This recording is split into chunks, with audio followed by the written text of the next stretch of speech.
पूज्य स्वामी जी, आपने कई सारे विषयों को लेकर के बहुत ही विशेष प्रकार की दर्शन शब्द का अर्थ, दर्शन से क्या तात्पर्य है, भारतीय जो दर्शन हैं उसमें भी जो वैदिक दर्शन, षड दर्शन, उसके बारे में भी आपने विशेष रूप से बताया। जो नास्तिक दर्शन या जैन या बौद्ध दर्शन जिसको कहा जाता है उसके विषय में भी आपने बताया, और उसके साथ साथ विशेष रूप से आपने अहिंसा क्या, कैसे, और उसके ऊपर भी जो प्रश्न उठते हैं उसको भी ध्यान में रखते हुए बहुत बड़ा विशेष रूप से प्रकाश, और लास्ट में आपने वर्ण व्यवस्था को भी बहुत ही सुंदर तरीके से हम सबके सामने विशेष रूप से मार्गदर्शन किया।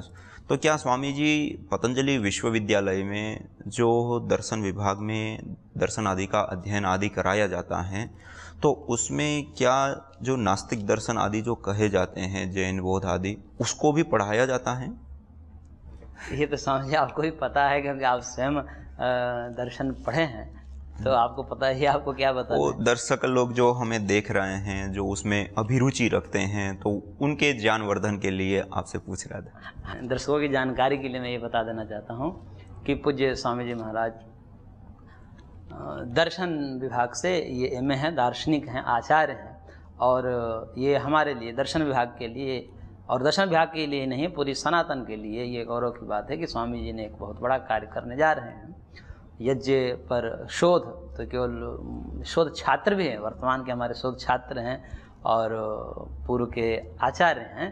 तो ये हमारे लिए गौरव की बात है कि स्वामी जी जैसे व्यक्तित्व और इस यज्ञ पर कि इसके बाह्य और आंतरिक क्या परिणाम है, रोगानुसार क्या परिणाम हो, आगे आपका शोध प्रबंध भी प्रकाशित होगा। स्वामी जी, स्वामी जी, आपको जो प्रश्न पूछा आप यहाँ से विषयांतर करके कहीं और जगह पर ले जा रहे हैं कि विश्वविद्यालय में क्या हमें दर्शन आदि में जो नास्तिक दर्शन आदि हैं उसको भी पढ़ाया जाता है?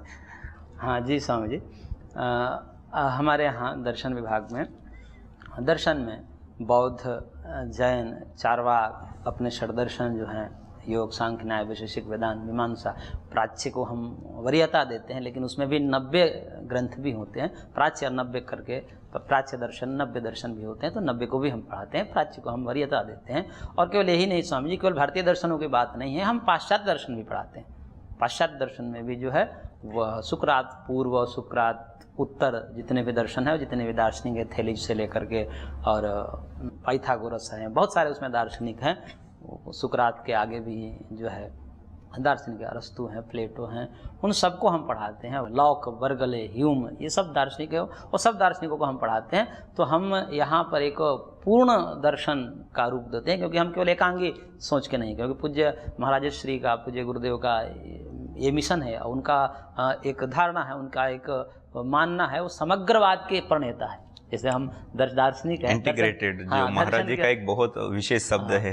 तो दर्शन की भाषा में हम कहें तो, क्योंकि सब जगह वाद चलते हैं, दर्शन में तो वाद खूब चलते हैं कि ये सत्कार्यवाद है, असत्कार्यवाद है, प्रमाणवाद है। तो वाद के दृष्टिकोण से देखें तो परम पूज्य महाराज श्री जो हैं वो समग्रवाद के प्रणेता है। आगे चल करके हम उनको समग्रवाद के प्रणेता के रूप में देखते हैं। तो हम एकांगी नहीं हैं, हम एकांगी दर्शन को नहीं पढ़ाते हैं, हम सबको साथ लेकर के सबको पढ़ाते हैं और सबकी तुलनात्मक अध्ययन भी कराते हैं।